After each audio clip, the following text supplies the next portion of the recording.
Hello friends, कैसे हैं आप सब। आई होप आप सब अच्छे होंगे।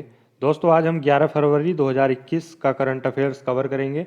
यह करंट अफेयर्स सभी एक दिवसीय परीक्षाओं से लेकर state PSC, lower PCS, RO एवं यूपीएसआई के लिए काफ़ी महत्वपूर्ण है।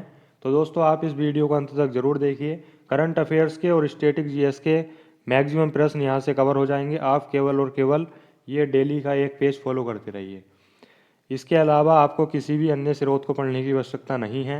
आप केवल और केवल इस वीडियो को डेली अंत तक ज़रूर देखिए और इसका रिवीजन करिए। इससे प्रश्न आपका बाहर नहीं जाएगा। मैं शुरू करता हूं 11 फरवरी 2021 का करंट अफेयर्स। पहला पॉइंट है, आईसीसी द्वारा प्रथम player of the month award. दोस्तों, जो इंटरनेशनल क्रिकेट काउंसिल है यानी कि आईसीसी, वह लास्ट टाइम ईयरली अवार्ड देता था। मतलब जो अवार्ड वितरित होते थे वो वार्षिक अवार्ड वितरित होते थे। लेकिन अभी आईसीसी ने फैसला लिया है कि वह इस जो ईयरली अवार्ड है इसको मंथली अवार्ड के रूप में भी देगा। तो आईसीसी द्वारा जो प्रथम player of the month award दिए गए हैं, पहली बार जो मंथली अवार्ड दिए गए हैं, उसमें पुरुष वर्ग में यह अवार्ड दिया गया है ऋषभ पंत को, जो इंडियन विकेटकीपर हैं।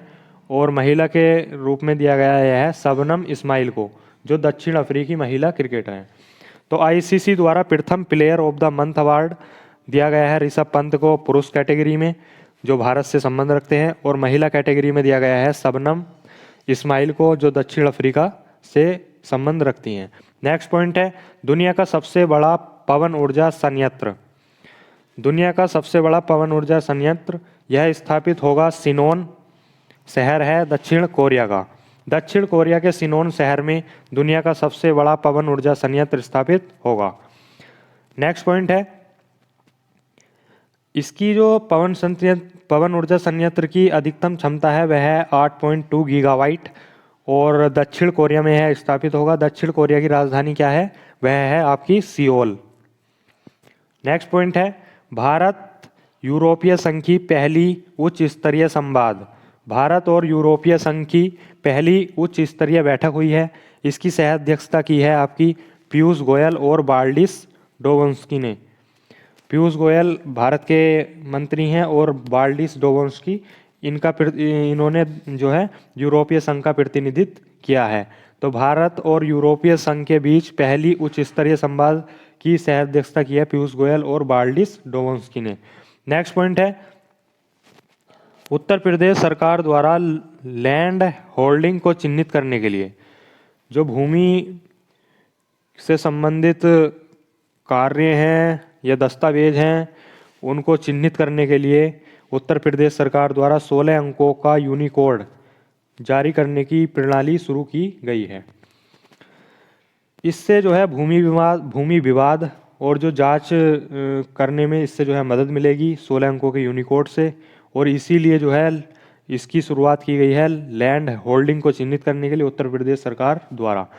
यह प्रश्न बेसिकली यूपी के लिए काफ़ी महत्वपूर्ण है। यूपीएसआई, यूपी ट्रिपल एससी और पीसीएस की किस राज्य सरकार द्वारा लैंड होल्डिंग को चिन्हित करने के लिए या भूमि विवाद या जांच करने में मदद हेतु किस प्रणाली की शुरुआत की गई है? तो 16 अंकों की यूनिकोड की शुरुआत की गई उत्तर प्रदेश सरकार द्वारा। नेक्स्ट पॉइंट है, भारत की पहली भूतापीय विद्युत परियोजना। भारत की पहली भूतापीय विद्युत परियोजना की शुरुआत हुई है पूगा गांव में, जो पड़ता है लद्दाख में। लद्दाख एक केंद्र शासित प्रदेश है जिसके गांव पूगा गांव में भारत की पहली भूतापीय विद्युत परियोजना की शुरुआत की गई। इसको क्रियान्वित किया जाएगा, अर्थात इसका जो कार्यान्वयन है, जो इसको क्रियान्वित करेगा वो करेगा ओएनजीसी। नेक्स्ट पॉइंट है, मांडू महोत्सव। मांडू महोत्सव मनाया जाता है प्रत्येक वर्ष मध्य प्रदेश में।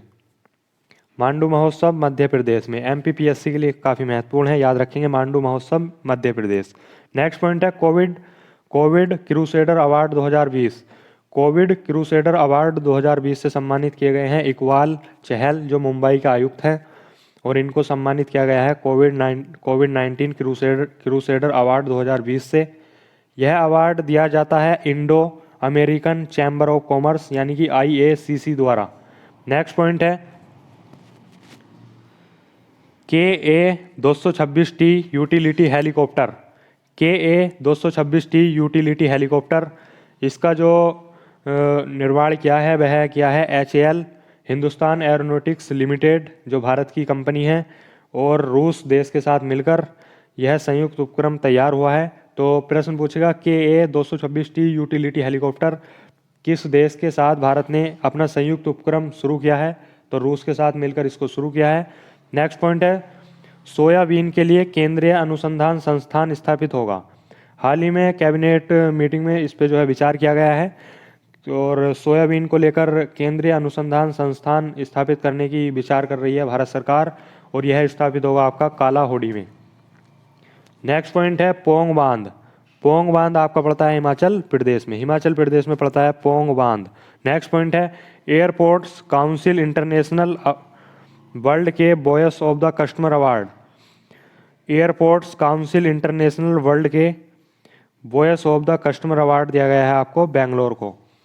यानी कि एयरपोर्ट्स काउंसिल इंटरनेशनल वर्ल्ड द्वारा voice of the customer award से किस एयरपोर्ट को सम्मानित किया गया है? तो उसमें ऑप्शन दे देगा दिल्ली, बेंगलोर, लखनऊ या फिर जयपुर। तो उसमें बेंगलोर को दिया गया है voice of the customer award. Next point है काला घोड़ा कला महोत्सव।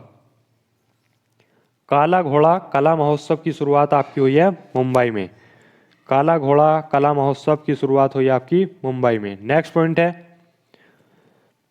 डिजिटल अर्थ संकल्प, यानी कि डिजिटल बजट पेश करने वाला पहला राज्य बना है उत्तर प्रदेश।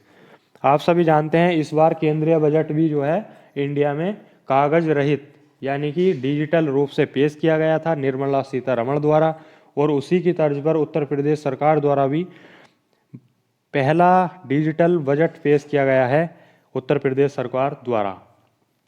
नेक्स्ट पॉइंट है सहतूत बांध। सहतूत बांध जो है काबुल नदी घाटी पर पड़ता है, और इस बांध को लेकर भारत और अफगानिस्तान सरकार के मध्य समझौता हुआ है। भारत और अफगानिस्तान सरकार के मध्य समझौता हुआ है इस बांध को लेकर, तो चर्चा में बना हुआ है, एग्जाम में पूछ सकता है। सहतूत बांध किस नदी के किनारे स्थित है? काबुल नदी के घाटी के किनारे स्थित है। नेक्स्ट है नई रोशनी योजना। नई रोशनी योजना अल्पसंख्यक मामलों के मंत्रालय द्वारा शुरू किया गया है। नई रोशनी योजना को, इसका उद्देश्य है जो सरकारी प्रणाली हैं, बैंक हैं या अन्य संस्थान हैं, उनमें जो महिला कैंडिडेट्स हैं उनको जो है जागरूक करना। उनके लिए बैंकों, अन्य संस्थानों, सहकारी प्रणालियों में महिला कैंडिडेट्स को जागरूक करने के लिए नई रोशनी योजना शुरू की है अल्पसंख्यक मंत्रालय ने। नेक्स्ट पॉइंट है जाकिर हुसैन। जाकिर हुसैन भारत के पहले मुस्लिम राष्ट्रपति रहे हैं। जाकिर हुसैन की हाल ही में जयंती मनाई गई है, और इनसे महत्वपूर्ण बिंदु यही है कि भारत के पहले मुस्लिम राष्ट्रपति रहे हैं। नेक्स्ट है FSSAI। FSSAI द्वारा ट्रांस फैटी एसिड को 2020 तक भोजन में 2% निर्धारित किया गया है। FSSAI ने जो है ट्रांस फैटी एसिड को भोजन में 2020-22 तक 2% करने का लक्ष्य निर्धारित किया है। और ट्रांस फैटी एसिड क्या होता है? ट्रांस फैटी एसिड यह स्वास्थ्य पर नकारात्मक प्रभाव डालता है, अर्थात वसा की अधिकता होना ही ट्रांस फैटी एसिड है, और यह स्वास्थ्य पर नकारात्मक प्रभाव डालता है।